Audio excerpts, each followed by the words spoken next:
No tienes que pensar que estoy loco, Elliot. Muchos otros tienen prejuicios más raros que este. ¿Por qué no te ríes del abuelo de Oliver que se empeña en no subir a un automóvil? Si no me gusta ese condenado metro, es asunto mío. Y, de todas maneras, hemos llegado más deprisa en taxi. Habríamos tenido que subir a pie la colina desde Park Street si hubiéramos tomado el metro. Sé que estoy más nervioso que cuando me viste el año pasado, pero no es preciso que me amenaces con internarme en una clínica. Dios sabe que existen muchos motivos para ello, pero me parece que por fortuna estoy completamente cuerdo. ¿Por qué ese tercer grado? No solías ser tan inquisitivo. Bueno, si has de oírlo, no sé por qué no tendrías que hacerlo. De todas maneras, tal vez debas oírlo, ya que no has dejado de escribirme como lo haría un padre afligido cuando te enteraste de que había dejado de ir al Art Club y me mantenía apartado de Pickman. Ahora que él ha desaparecido, voy por el club de vez en cuando, pero mis nervios no son lo que eran. No sé qué ha sido de Pickman y prefiero no adivinarlo. Podías haberte imaginado que tenía alguna información confidencial cuando dejé de verlo, y que ese es el motivo de que no quiera pensar a dónde ha ido. Dejemos que la policía averigüe lo que pueda, que no será mucho. A juzgar por el hecho de que todavía no saben nada de la vieja casa del North End, que Pickman alquiló bajo el nombre de Peters. No estoy seguro de que yo mismo pudiera encontrarla de nuevo, ni de que vaya a intentarlo, ni siquiera a plena luz del día. Sí, sé, o temo saber, por qué la conservaba. De eso voy a hablarte, y creo que, antes de que haya terminado, comprenderás por qué no se lo cuento a la policía. Me pedirían que les guiara, pero yo no podría volver a aquel lugar aun cuando conociese el camino. Algo había allí, por eso ahora ya no puedo coger el metro y lo mismo puedes reírte también de esto, bajar a ningún sótano. Supongo que habrás comprendido que no dejé de ver a Pickman por las mismas razones absurdas por las que lo hicieron esas viejas remilgadas Supongo que habrás comprendido que no dejé de ver a Pickman por las mismas razones absurdas por las que lo hicieron esas viejas remilgadas como el Dr. Reid, Joe Minot o Bosworth. El arte morboso no me escandaliza, y cuando un hombre tiene el talento de Pickman, considero un honor el haberlo conocido. No importa la dirección que tome su obra. Boston nunca tuvo un pintor tan magnífico como Richard Upton Pickman. Lo dije al principio y sigo diciéndolo, y no me desvié un ápice, tampoco cuando expuso aquel ghoul alimentándose. Aquello, como recordarás, fue el motivo por el que Minot dejó de verlo. Tú sabes muy bien que producir cosas como las de Pickman requiere un arte profundo y una profunda comprensión de la naturaleza. Cualquier portadista de revistas de pacotilla puede pintarrajear un lienzo como un desaforado y llamarlo pesadilla, aquelarre de brujas o retrato del diablo, pero solo un gran pintor puede conseguir que aquello realmente asuste o parezca verosímil. Y ello porque solo un auténtico artista conoce la verdadera anatomía de lo terrible o la fisiología del miedo, el tipo exacto de líneas y proporciones que se relacionan con los instintos latentes o los recuerdos hereditarios del miedo y los adecuados contrastes de color y los efectos luminosos que provocan el sentido encubierto de lo extraño. No tengo que explicarte por qué un Fuseli nos hace realmente estremecer mientras que el frontispicio de un vulgar cuento de fantasmas solo nos hace reír. Hay algo que esos artistas captan, algo que trasciende a la propia vida y que son capaces de hacernos captar por unos instantes. Doré lo tenía, Sime también, y otro tanto puede decirse de Angarola de Chicago. Y Pickman lo tenía como nadie lo tuvo antes, ni, quiéralo el cielo, nunca volverá a tenerlo. No me preguntes qué es lo que ven. Tú sabes que en el arte normal existe una gran diferencia entre las cosas vitales y palpitantes sacadas de la naturaleza o de modelos y esas baratijas sintéticas que los mercantilizados pintores de época monta producen sin interrupción en un estudio vacío de acuerdo con las reglas. Bueno, Debería decir que el auténtico artista de lo espeluznante tiene un tipo de visión que le permite moldear o evocar lo que significan las verdaderas escenas del mundo espectral en el que vive. En resumidas cuentas, se las arregla para obtener unos resultados que difieren de los melindrosos sueños del simulador, casi tanto como la producción del pintor de la naturaleza difiere de los pastiches del caricaturista que ha aprendido por correspondencia. Si yo hubiera visto lo que Pickman vio, pero no. Tomemos algo antes de seguir adelante. Pardiez, yo no estaría vivo si hubiera visto lo que aquel hombre, si es que era un hombre, vio. Recordarás que el fuerte de Pickman eran los rostros. No creo que desde Goya nadie haya puesto tanto del auténtico infierno en una serie de rasgos o en una expresión. Y antes de Goya habría que remontarse a aquellos tipos del medioevo que esculpieron las gárgolas y las quimeras de Notre Dame y de Mont Saint-Michel. Ellos creían en toda clase de cosas y posiblemente veían también toda clase de cosas, pues la Edad Media tuvo algunas fases extrañas. Recuerdo que en cierta ocasión le preguntaste a Pickman, el año antes de marcharte, ¿dónde demonios conseguía semejantes ideas y visiones? ¿No te soltó una desagradable carcajada? A aquella risa se debió en parte el que Reid dejara de verlo.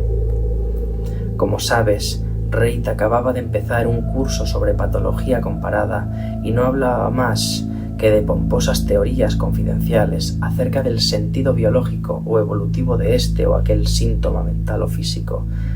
Decía que Pickman le repugnaba más cada día que pasaba y que al final llegó casi a asustarlo, que sus rasgos y expresión estaban adoptando poco a poco una forma que no le gustaba, que no tenía nada de humano. Hablaba mucho sobre alimentación y decía que Pickman era sin duda un ser anormal y excéntrico en grado sumo. Supongo que le dirías a Reid, si es que habéis tenido alguna correspondencia sobre el asunto, que había permitido que los cuadros de Pickman le crisparan los nervios o atormentaran su imaginación. Eso mismo le dije yo entonces. Pero recuerda que no dejé de ver a Pickman por nada de eso. Al contrario, mi admiración por él siguió creciendo, pues su hula alimentándose me parecía un logro asombroso. Como sabes, el club no quiso exponerlo y el Museo de Bellas Artes no lo aceptó como donación. Y puedo añadir que nadie quiso comprarlo, de modo que Pickman lo guardó en su casa hasta el día en que se marchó. Ahora lo tiene su padre en Salem. Como sabes, Pickman procede de una antigua familia de esa ciudad, y uno de sus antepasados fue colgado en 1692 por brujería.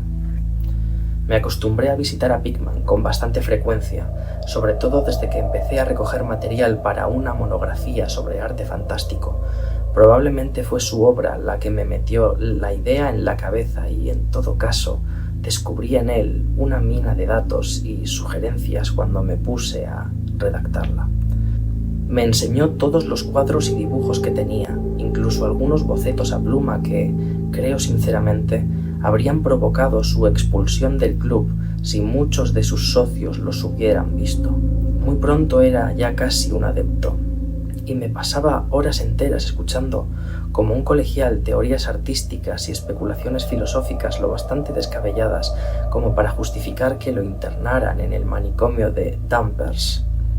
La veneración que sentía por mi héroe, unida al hecho de que la gente en general empezaba a tener cada vez menos trato con él, hizo que se mostrara muy confidencial conmigo, y una tarde me insinuó que si de verdad era discreto y no me hacía el remilgado, me mostraría algo muy poco corriente, algo más subido de tono que todo lo que tenía en su casa. Ya sabes que hay cosas, me dijo, que no van con Newbury Street, cosas que estarían fuera de lugar aquí y que, en cualquier caso, no podrían imaginarse. Yo me dedico a captar las implicaciones del alma y eso es algo que no encontrarás en un advenedizo conjunto de calles artificiales construidas por el hombre. Back Bay no es Boston, no es nada todavía, porque no ha tenido tiempo todavía de reunir recuerdos y atraer a espíritus urbanos. Si hay aquí algún fantasma, son los fantasmas domesticados de alguna marisma salada o gruta poco profunda, y yo necesito fantasmas humanos, los fantasmas de seres lo bastante organizados como para mirar al infierno y comprender el significado de lo que ven. El lugar indicado para vivir un artista es el North End. Si los estetas fueran sinceros, se conformarían con los suburbios porque allí se concentran las tradiciones. Pero, por Dios, ¿no te das cuenta de que lugares como esos no han sido completamente hechos, sino que en realidad han ido creciendo? Generación tras generación, allí vivieron, sintieron y murieron, y eran tiempos en que la gente no tenía miedo de vivir, ni de sentir, ni de morir.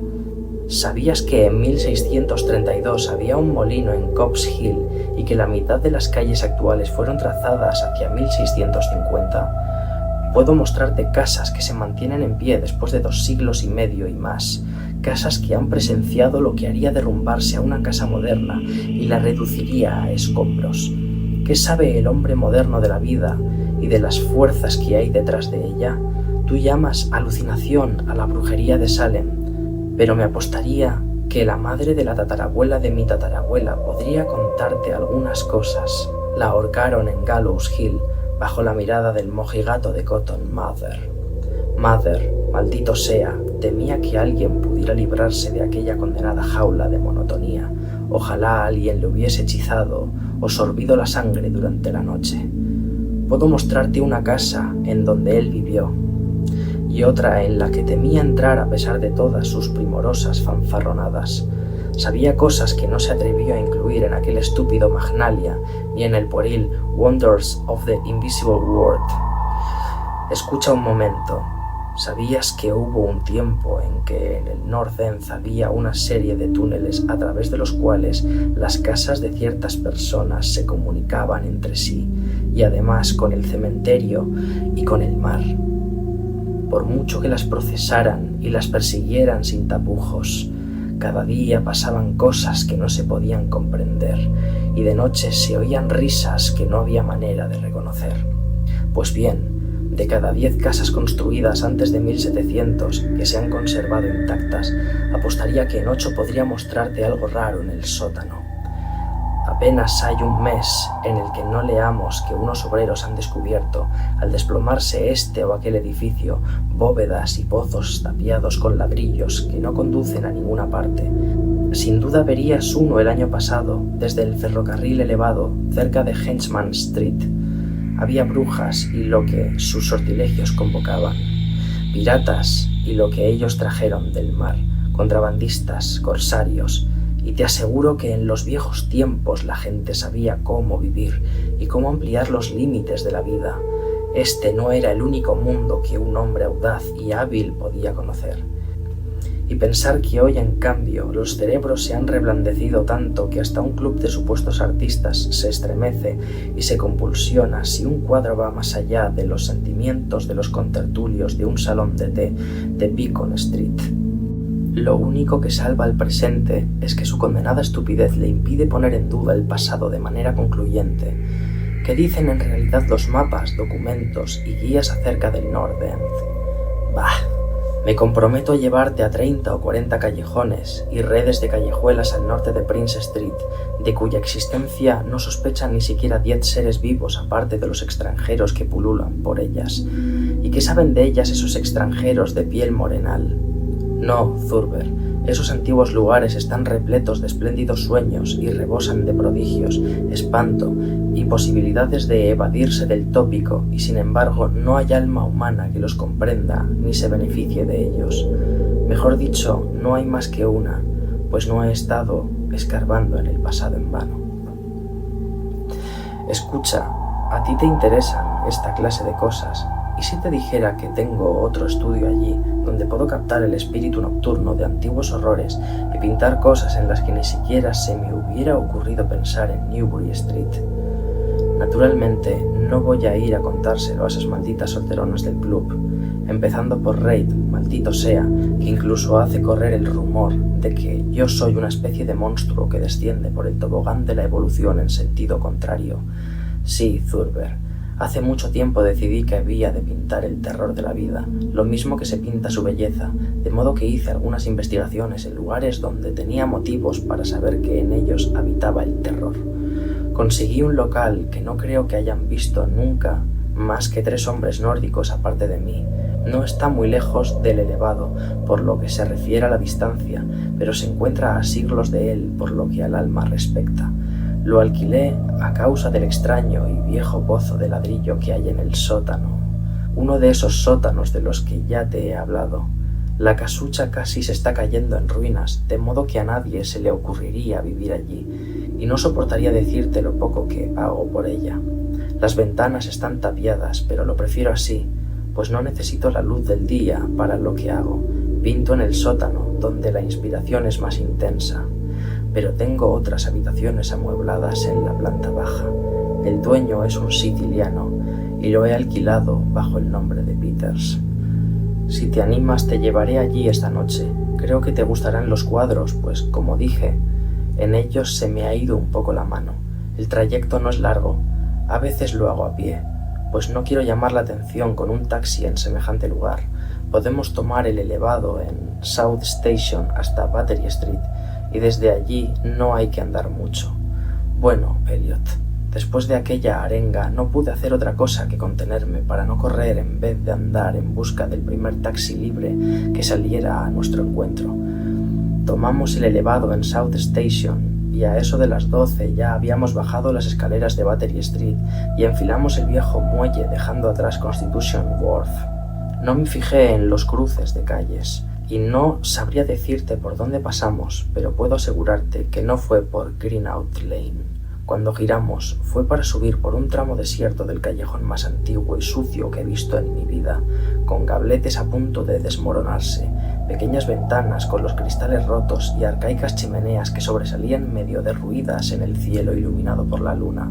No creo que hubiera 3 casas a la vista que no estuvieran ya levantadas en tiempos de Cotton Mather. Desde luego vislumbré por lo menos 2 con un alero, y en cierta ocasión me pareció ver una hilera de tejados puntiagudos del olvidado estilo anterior al holandés, aunque los anticuarios dicen que ya no queda ninguno en Boston. Desde aquel callejón, apenas iluminado, giramos a la izquierda y nos adentramos en otro igualmente silencioso y todavía más estrecho, sin ninguna luz, y en un momento me pareció que doblábamos una curva en ángulo obtuso siguiendo hacia la derecha en plena oscuridad. Poco después, Pickman sacó una linterna y descubrió una puerta antediluviana de 10 entrepaños, que parecía terriblemente carcomida. Abriéndola, me hizo entrar en un vestíbulo vacío cuyo revestimiento de madera de roble oscuro debió de ser magnífico en otro tiempo, sencillo, desde luego, pero que evocaba de manera emocionante los tiempos de Andros, Phillips y la brujería. Luego me hizo cruzar una puerta que había a la izquierda, encendió una lámpara de petróleo y me dijo que me acomodara como si estuviera en mi propia casa.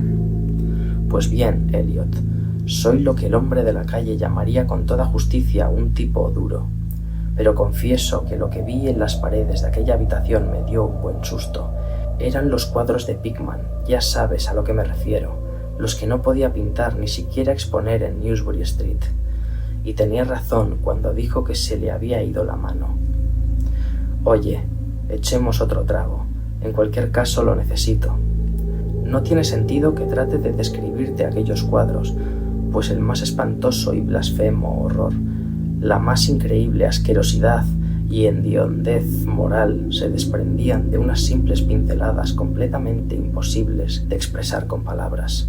No había nada en ellos de la técnica exótica que se advierte en Sidney Sime, nada de los paisajes de planetas situados más allá de Saturno, ni de los hongos lunares con los que Clark Aston Smith nos hiela la sangre.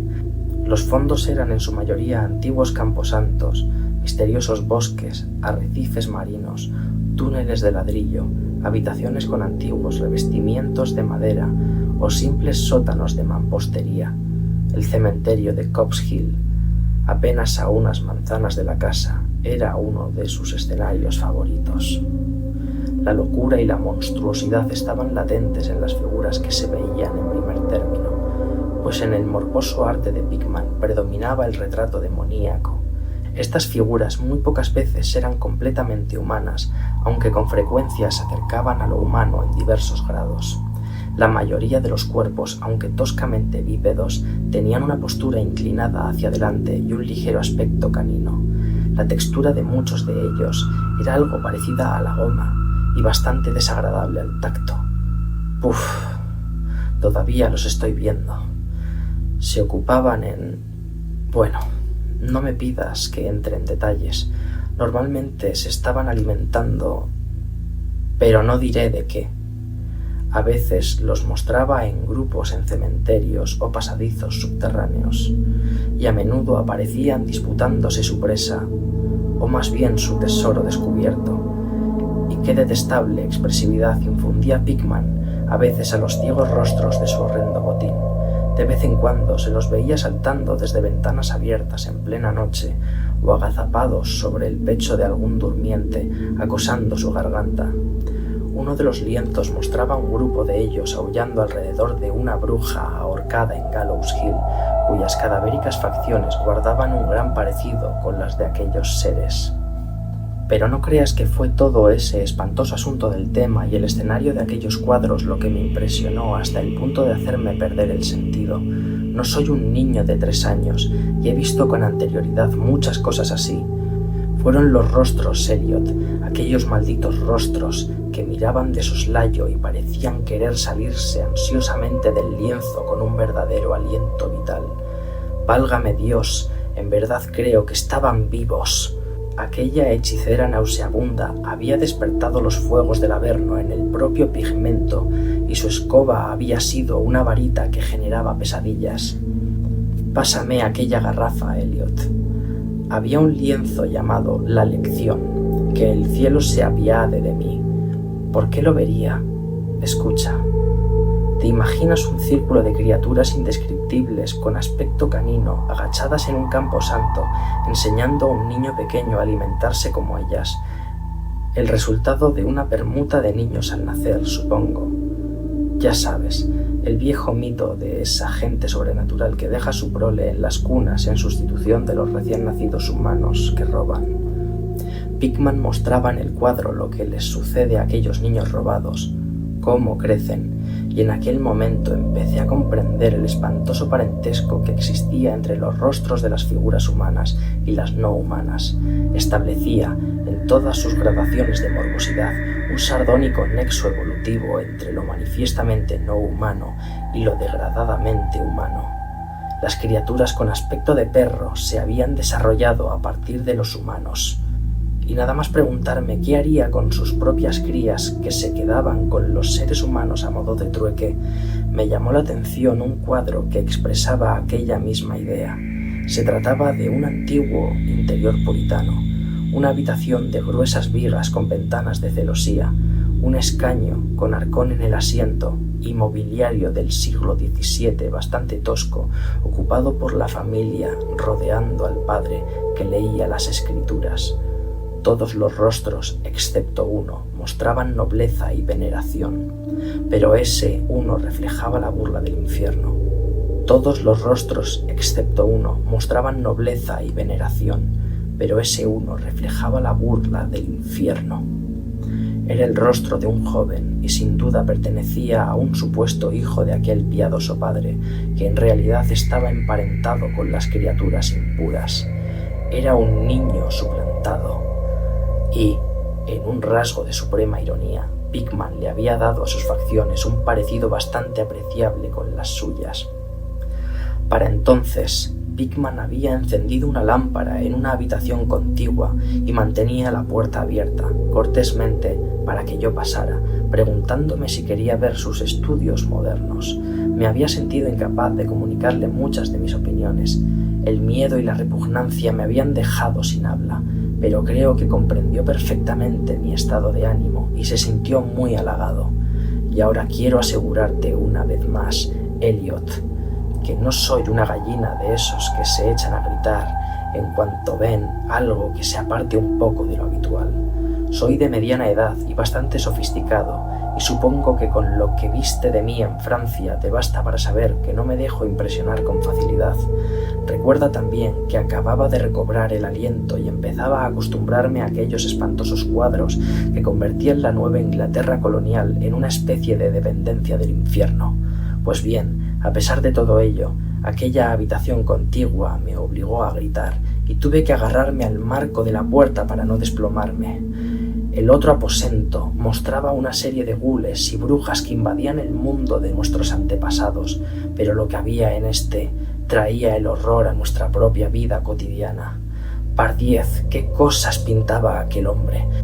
Había un estudio llamado Accidente en el metro, en el que un tropel de repugnantes criaturas subían gateando de alguna ignora catacumba a través de una grieta abierta en el suelo de la estación de metro de Boylston Street, y atacaban a una multitud de gente que esperaba en el andén.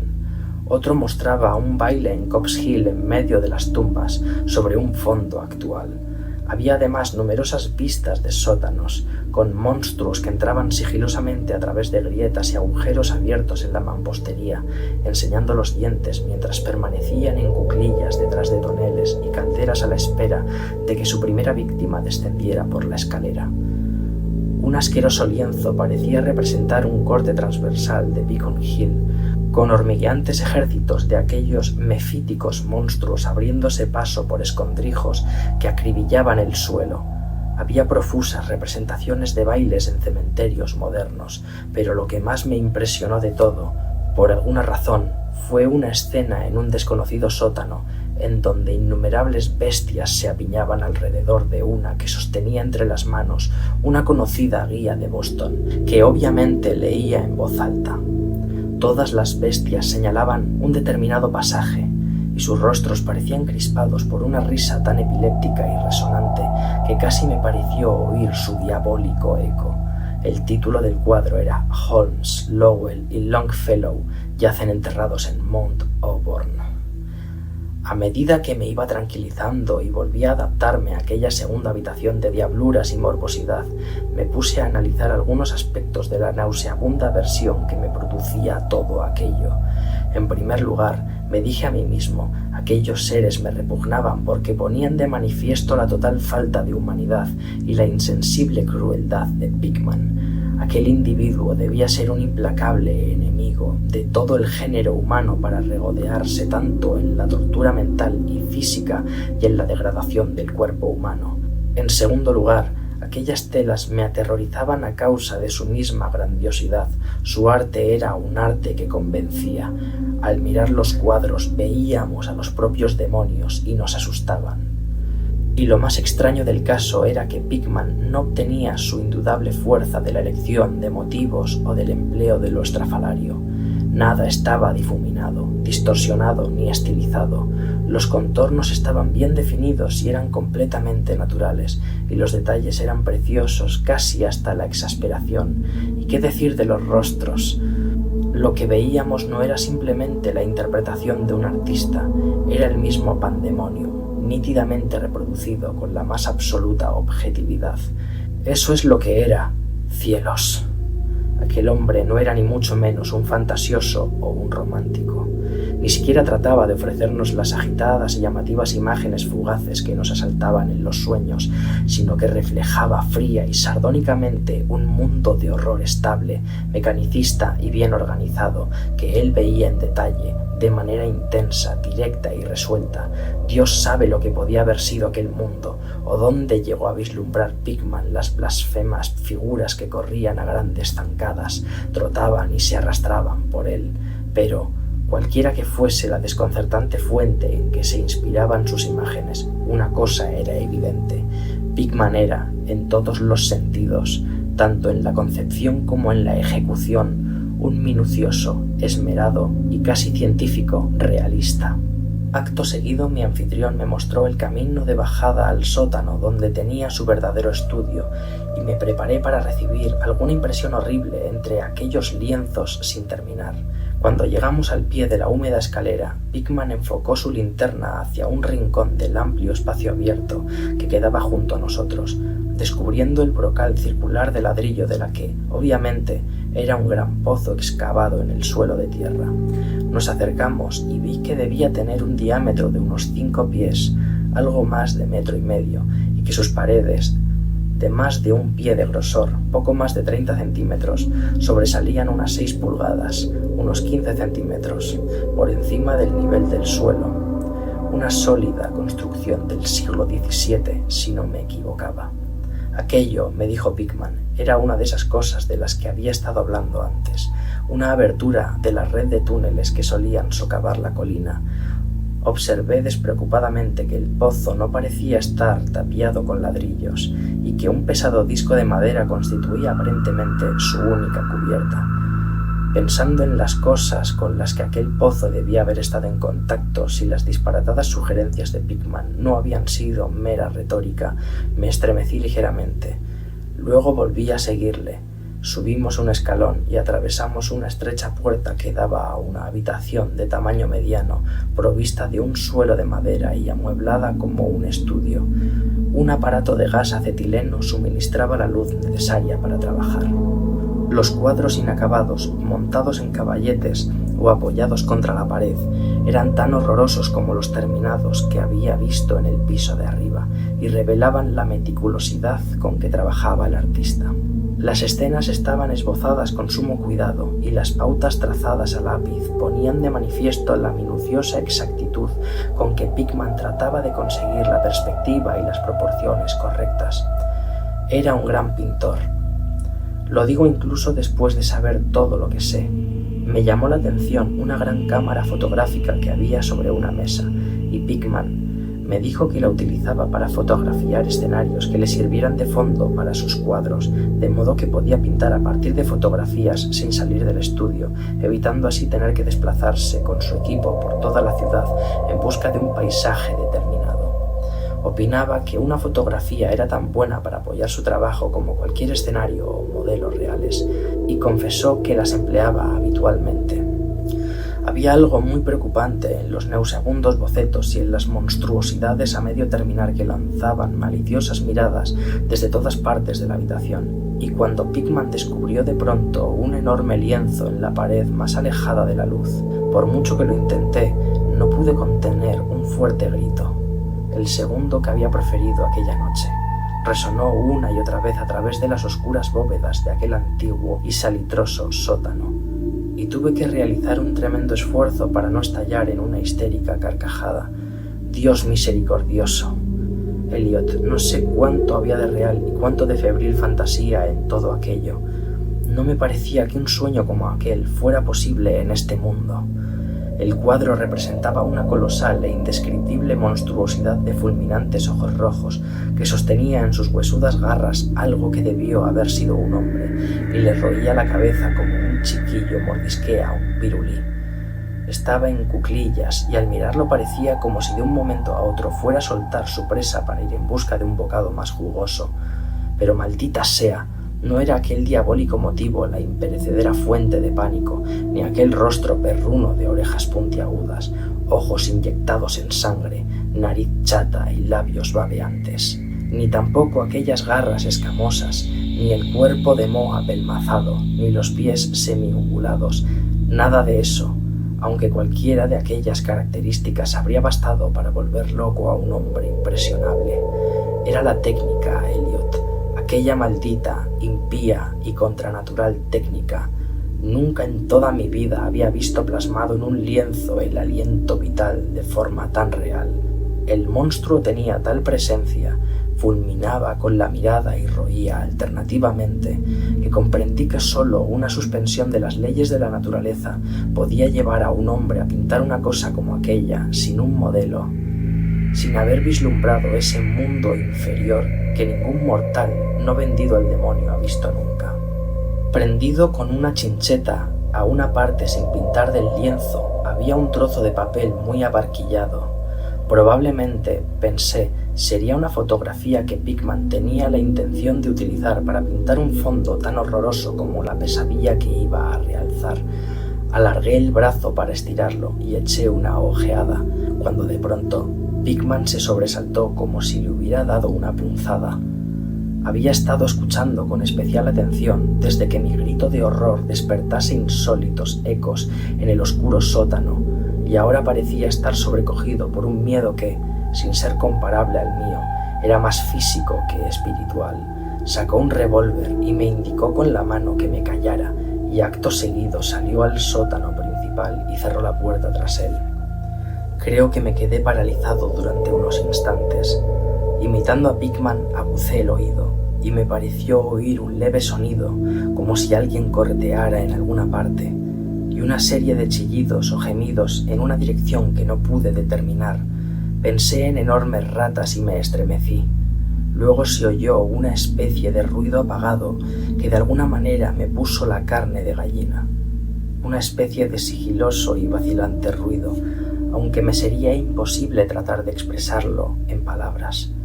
Era como si una pesada madera hubiese caído sobre piedra o ladrillo, madera sobre ladrillo. ¿Qué me sugería aquello? Se oyó de nuevo el ruido, y esta vez más fuerte. Hubo una vibración como si la madera hubiese caído más lejos de lo que había caído antes. Después de aquello, siguió un sonido chirriante y agudo, unos confusos y atropellados gritos de Pickman y la atronadora descarga de las 6 recámaras de un revólver, disparadas espectacularmente como un domador de leones podría disparar al aire para impresionar al público. A continuación, un chillido o graznido amortiguado y un golpe sordo. Luego, más chirridos, producidos por la madera y el ladrillo, una pausa y la apertura de la puerta, ante lo cual, lo confieso, me sobresalté enormemente. Pickman reapareció con su arma todavía humeante, maldiciendo a las abultadas ratas que infestaban el antiguo pozo. «El diablo sabrá lo que comen, Thorber», dijo, enseñando los dientes, pues esos arcaicos túneles comunican con cementerios, guaridas de brujas y llegan hasta el litoral. Pero sea lo que fuere, se les ha debido acabar, pues estaban sumamente ansiosas por salir. Tus gritos las despertaron, supongo. Será mejor andar con precaución por estos andurriales. Nuestros amigos roedores son el único inconveniente, aunque a veces pienso que su presencia constituye una evidente ventaja, pues le dan una cierta atmósfera y colorido. Bueno, Elliot, aquel fue el final de la aventura nocturna. Pickman había prometido enseñarme el lugar, y bien sabe Dios que lo hizo.